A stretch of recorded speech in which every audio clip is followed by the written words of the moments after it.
Three black SUVs rolled through the iron gate at exactly 11:15 on a Saturday morning, slow enough that every neighbor on Ashcroft Court had time to stop what they were doing and stare.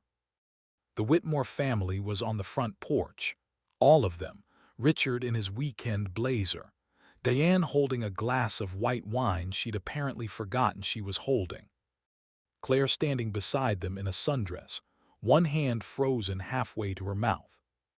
And sitting on the porch steps between them, a 5-year-old girl in a yellow dress who saw the lead vehicle stop, looked straight at the driver's door, and whispered one word.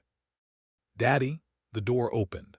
I stepped out in full army dress blues, captain's bars on my shoulders, shoes polished sharp enough to reflect the Carolina sky. Two soldiers stepped out behind me. Not for show, just because they were the men I'd served with and they'd asked to come. Richard Whitmore stared at me the way people stare at something they were certain didn't exist. 5 years earlier, he'd stood in a hospital corridor, pointed a finger at my chest, and told me I was too poor, too broken, and too nothing to raise my own daughter. He told me the kindest thing I could do for my child was disappear. I didn't disappear, but I'm getting ahead of myself. Let me take you back to where this started. To a boy from a part of town the Whitmores never drove through, and a girl who loved him anyway, and a family that decided love wasn't good enough if it showed up in the wrong tax bracket. My name is Ethan Cole. I grew up in Elm Ridge, a neighborhood on the east side of Harlow Falls, North Carolina, where the porches sagged and everybody knew your business whether you told them or not. My mother, Ruth Cole, raised me alone. She worked the early shift at the hospital laundry and the late shift answering phones at a property office. In between, she made sure I did my homework and ate dinner at an actual table, and she told me something so many times it wore a groove into my memory. "Nobody's going to hand you a thing, Ethan," she'd say, folding towels at the counter, too tired to sit but too stubborn to stop. "That's not a punishment, that's just the truth. But the things you earn are the only things they can't take back from you." I met Claire Whitmore during my junior year of high school, and everything I thought I understood about my life rearranged itself in 30 seconds. She was a sophomore who'd transferred from a private school across town because, she'd later tell me, she wanted to know what real people were like. Coming from anyone else, that line would have irritated me. From her, sitting cross-legged on the bleachers eating cheese fries with her fingers, it just sounded honest. She listened the way almost nobody listens, leaning in like whatever you were saying mattered. She did that with everyone. The lunch lady, the kid who stuttered in English, the janitor who hummed gospel in the halls. When you've grown up feeling mostly invisible, that kind of attention is the most intoxicating thing in the world. We dated for 2 years, simple and good the way young love is supposed to be. Then I met her family. The Whitmores lived on Ashcroft Court, gated entrance, houses set so far back they looked like they were hiding from ordinary people. Richard was a partner at one of the biggest commercial real estate firms in the Southeast. With a handshake that told you he'd spent decades measuring men against himself and finding most of them short. Diane came from old money, the kind of family with hospital wings named after them. The first dinner was a disaster quiet enough to be mistaken for politeness. Richard studied my shoes, my shirt, my mother's 12-year-old car with the dented bumper. "Kevin tells us you're from the East Side," he said, testing my name like it tasted wrong even though he had it right in front of him. "And your mother works at the hospital laundry." "Yes, sir." At dinner, he asked my plans after graduation. I told him the truth, I was thinking about the Army. The table went quiet. "Is that financial necessity or genuine interest?" he asked, setting down his fork. "Both, sir." "There's nothing wrong with the military," he said carefully. "It gives young men structure. Especially young men who might not have other paths available." He hadn't called me poor. He just arranged the words so everyone understood it anyway. If you've ever sat at a table where someone smiled at you while making it painfully clear you didn't belong, drop the word asterisk driveway in the comments. Because the boy sitting at that table eating Richard Whitmore's food was going to pull back into that same driveway years later and chain everything he thought he understood about worth. I enlisted the week after graduation, the same week Claire's parents sent her to her aunt's for the summer, a move clearly meant to let us fade apart. It didn't work. We wrote actual letters because Claire said digital messages felt temporary. I still have everyone in a shoebox under my bed. Basic training was the hardest thing I'd ever done, and the first time I felt like I was becoming someone instead of just surviving. My drill sergeant told me once, "West, I mean Cole, you've got the one thing I can't teach these idiots. You don't quit when it stops being fun." That sounded exactly like something my mother would say.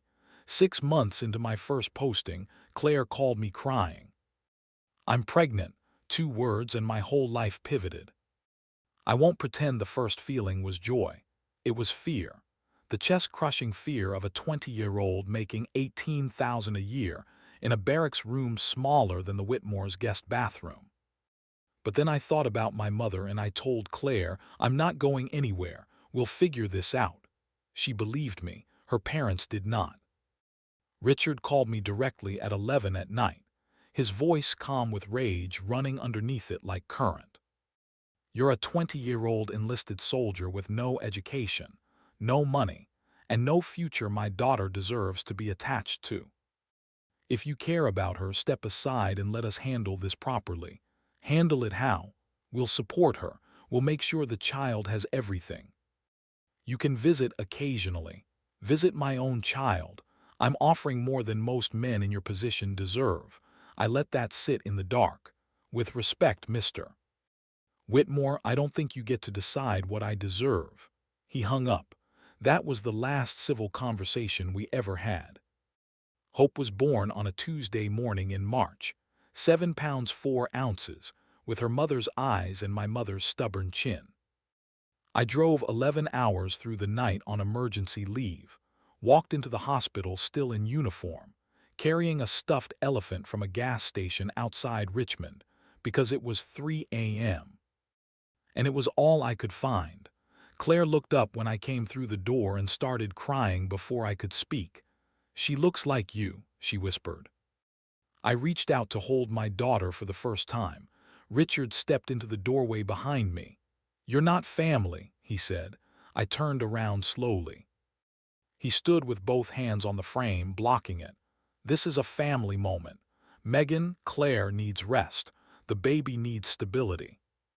And right now you're not in a position to provide either."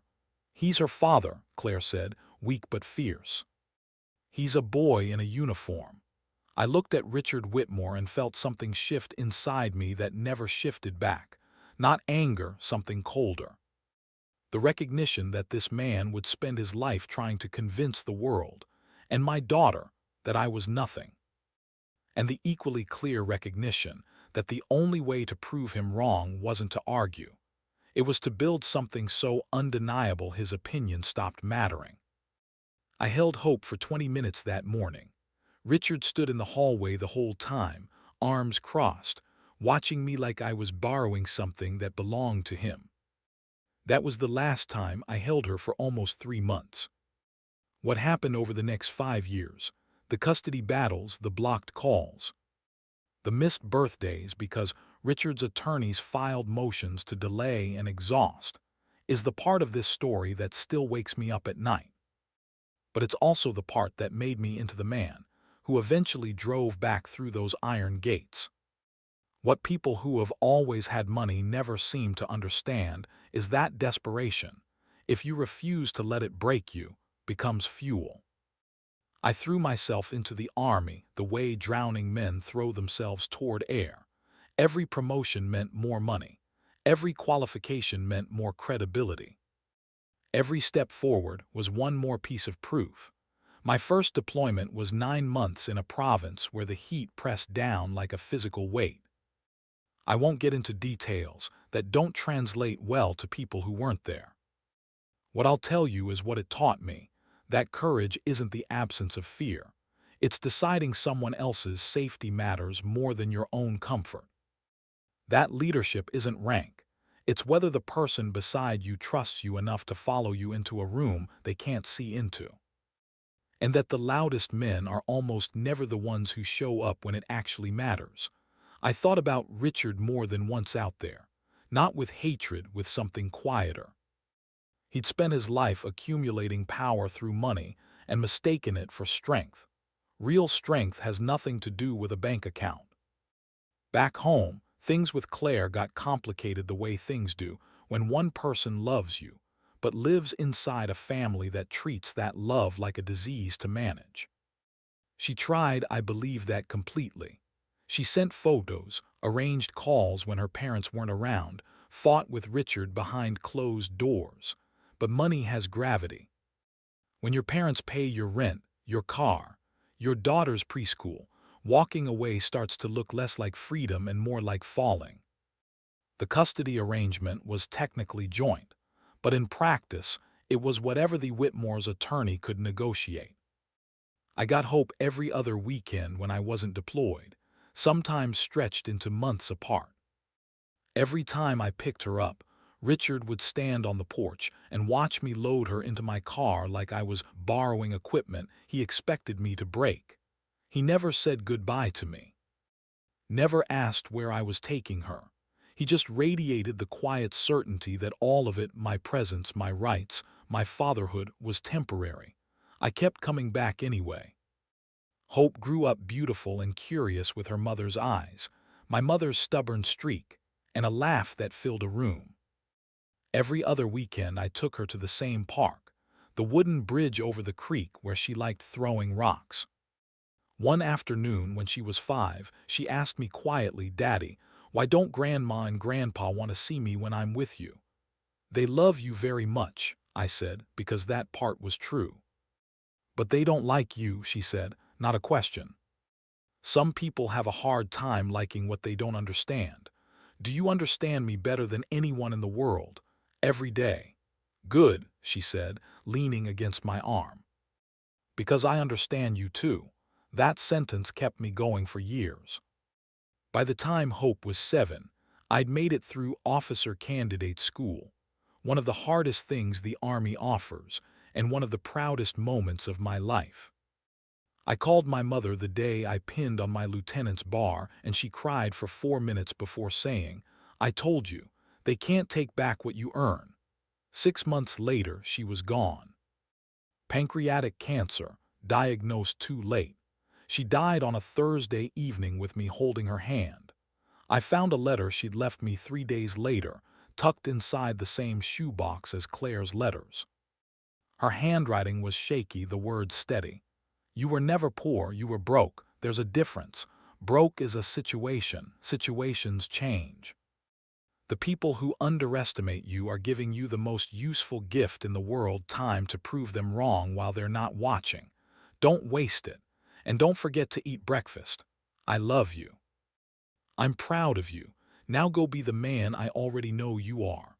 I cried until there was nothing left.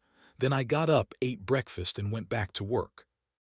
Over the next 2 years, I built a life so far beyond what Richard Whitmore had imagined that his own assumptions became the biggest blind spot he'd ever have. And the morning I finally drove back to Ashcroft Court, his entire world rearranged itself. But before that driveway, there was a courtroom, because that's where the real fight happened.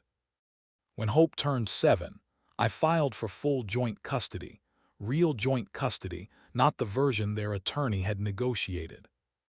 I hired a sharp family law attorney named Angela Reyes who told me plainly, "Courts don't care about rank or wealth. They care about one thing, what's best for the child. Our job is proving that includes her father." Richard hired the most expensive family attorney in the region, a man named Preston Hale, who spoke in a measured, theatrical cadence that made everything sound reasonable even when it wasn't. The hearing lasted 2 days. Hale painted the Whitmore household as paradise, private school, piano lessons, doting grandparents, and described me as a well-meaning but absent soldier who couldn't offer consistency. Angela dismantled it piece by piece. She presented my deployment schedule and the backup guardianship plans arranged for every single one. My promotion record. Testimony from my commanding officer. Captain Cole is the most reliable man I've ever served with. If he says he'll be somewhere for his daughter, he'll be there. Then she read the phone records aloud. 14 months of blocked calls, 23 unanswered visitation requests, 6 holiday visits denied without explanation, and 1 email from Richard to Claire. The less contact Hope has with him now, the easier the transition later. Children forget. That's a kindness. The judge, gray-haired, with the look of a woman who'd heard every lie a family could tell and was no longer in the mood for any of them, turned to Richard. Mr. Whitmore, would you like to explain why a father with an exemplary record, no criminal history, and documented financial stability was systematically denied access to his own child? Richard stood, buttoning his blazer. Your Honor, our concern has always been for Hope's stability, Captain Cole's lifestyle. I asked about denied access. Please answer the question I asked. For the first time in my life, I watched a man who always had the perfect sentence come up completely empty. The ruling came the following week. Full joint custody, equal time, no intermediaries, no blocked calls, and a line in the written opinion I've read so many times I can recite it. This court finds a pattern of deliberate obstruction by the maternal grandparents, whose financial influence over the mother has been used to marginalize the father's role. This court does not regard wealth as a parenting qualification, nor poverty as a disqualification. I sat in the courthouse parking lot and read that 4 times. Then I called my mother's voicemail. I'd kept the line active just to hear her voice, and told her we won. But the courtroom only gave me my rights.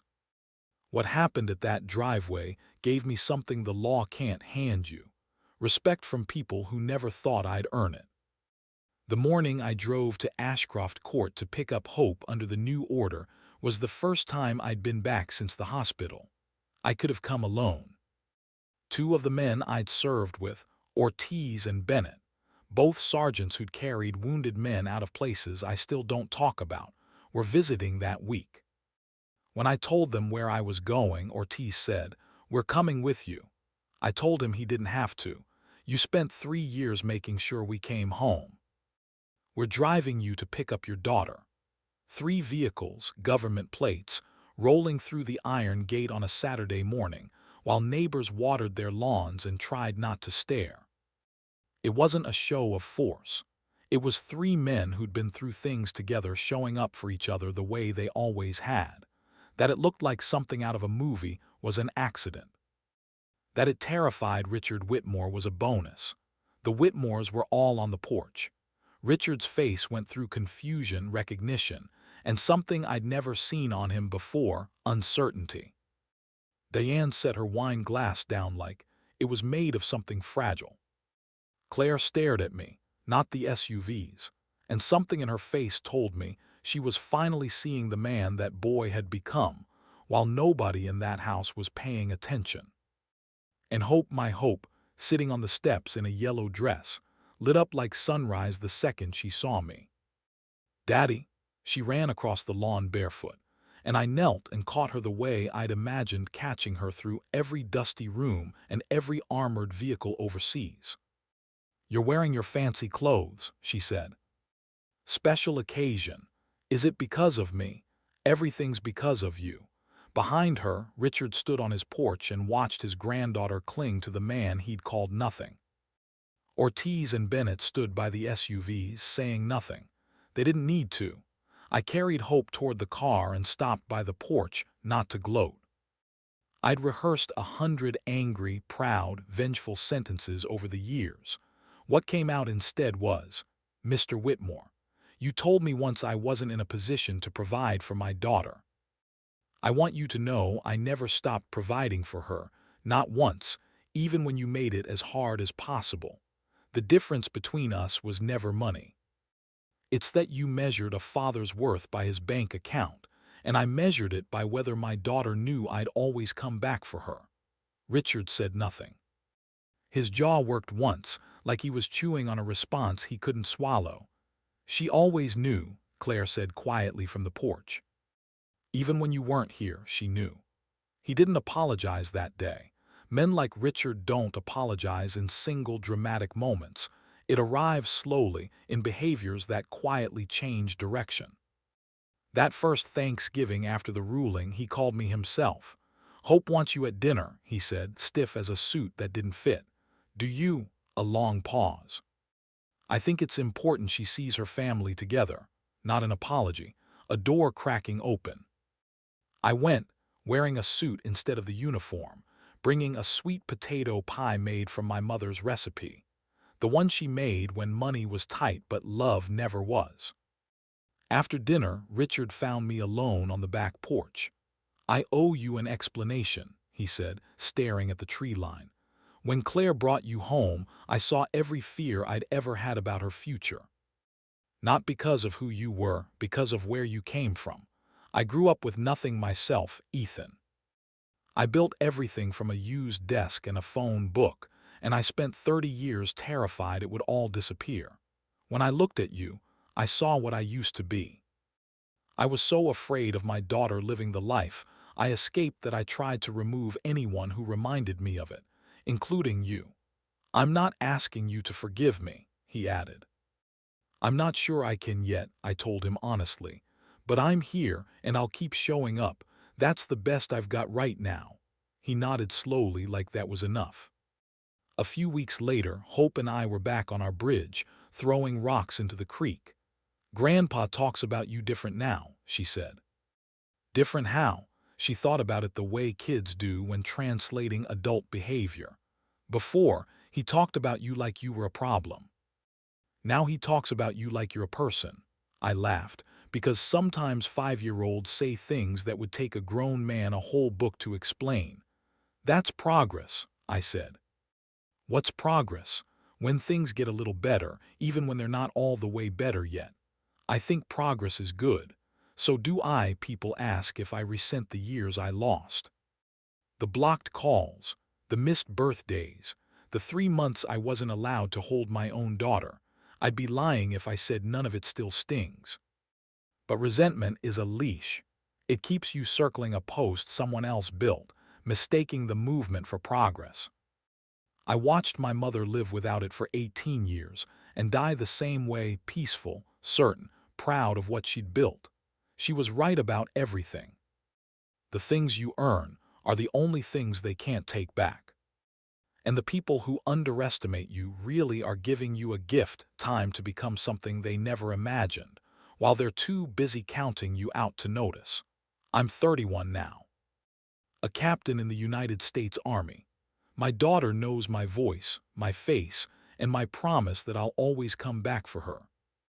And every other weekend, when I pull into that driveway on Ashcroft Court, Richard Whitmore walks out to the porch, nods at me, and sometimes says something that sounds almost like respect. "We're not there yet, but we're closer than we were, and like Hope says, progress is good." If this story reminded you of someone who was counted out before they ever got the chance to prove what they were made of, a young father, a single parent, anyone who was told they weren't enough, drop the word *driveway in the comments and tell me which part hit you hardest. What would you have done in that hospital doorway? And where are you watching from tonight? If you enjoyed this one, hit like, subscribe, and share your thoughts below. We tell stories about the moments that test families and the people who rise to meet them anyway. See you in the next one.